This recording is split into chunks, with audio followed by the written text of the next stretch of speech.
Bonjour à tous, bienvenue dans le 5e épisode de Tactique Perso. Aujourd'hui, on va parler de la tactique en général. On va commencer par la définition de la tactique. Donc la tactique, c'est un ensemble de moyens coordonnés que l'on emploie pour parvenir à un résultat. Pour moi, la tactique, c'est quelque chose de primordial dans un sport et surtout dans le tennis. Souvent, on commence par la technique, on donne la raquette à l'enfant et on lui dit comment il doit la tenir. Moi, je préfère qu'il prenne la raquette comme il veut, du moment qu'il réussisse l'exercice. C'est comme un match. Il peut tenir sa raquette comme il veut, du moment qu'il gagne le match.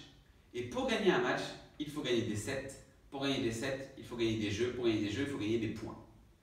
Et pour gagner un point, peu importe la manière du point, l'important, c'est le point. Et de gagner le point. C'est pour ça qu'à l'école de tennis, dès le plus jeune âge, je parle beaucoup de tactique. Donc déjà, le comptage de points, mais ça je l'ai expliqué dans une vidéo précédente. Une fois que le cadre et le comptage de points est connu de l'enfant, et maintenant on va élaborer un plan de jeu ou des plans de jeu adaptés aux joueurs, à l'enfant, à l'adulte, mais adaptés aux joueurs. Déjà dans un premier temps, je regarde les préférences cognitives et motrices du joueur. Une fois que ça c'est fait, je regarde au niveau biomécanique si le joueur est capable de tout faire. Une fois que j'ai tout noté, que j'ai tout regardé, maintenant j'élabore une tactique de jeu en accord avec mon joueur. Une fois que la tactique de jeu ou les tactiques de jeu sont connues de l'adversaire, maintenant on regarde si techniquement il est capable de les réaliser. Pour moi, c'est comme un jeu de société. Si on a le cadre, on peut élaborer une tactique pour gagner. Une fois qu'on a la tactique pour gagner, on met la technique de jeu en place pour pouvoir réussir tactiquement et gagner le match ou le jeu. Maintenant, en situation de match, en fonction de son adversaire, il doit connaître les tactiques.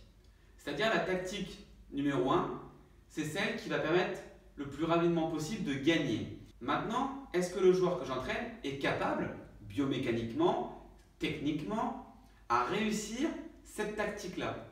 Si lui n'en est pas capable, il faut qu'il essaye la tactique numéro 2, etc. jusqu'à temps qu'il trouve une tactique pour gagner. Alors attention, il y a aussi la partie de plaisir qui rentre en jeu. Évidemment qu'il y a des joueurs qui préfèrent faire quelque chose de beau que quelque chose d'efficace, car ils prennent plus de plaisir à tenter plein de choses en match que de réussir. Maintenant, il va falloir peser sur une balance l'efficacité et le plaisir. À quel moment je prends du plaisir tout en étant efficace? Maintenant, on va parler des tout petits. Je les laisse faire. Je leur pose une raquette, ils apprennent comme ils veulent au départ.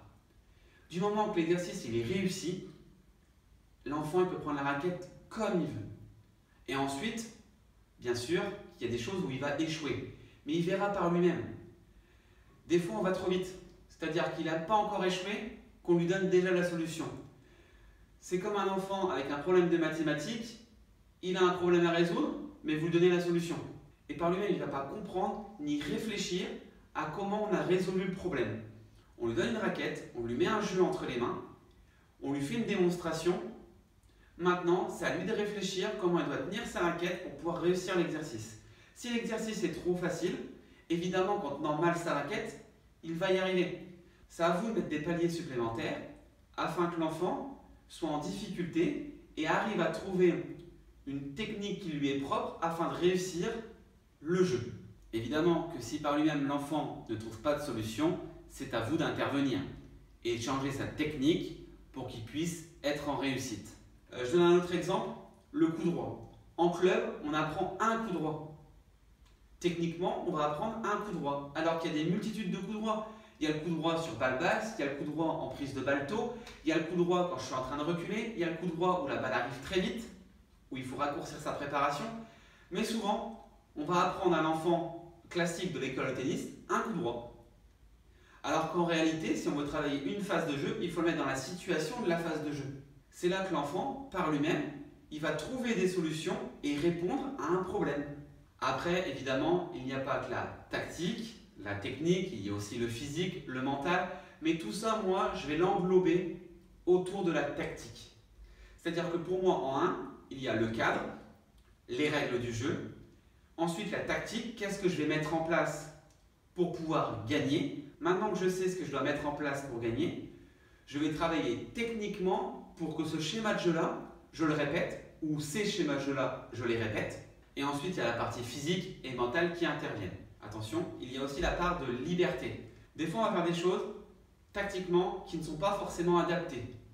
Mais ça passe, parce qu'au tennis, il y a aussi la part de liberté.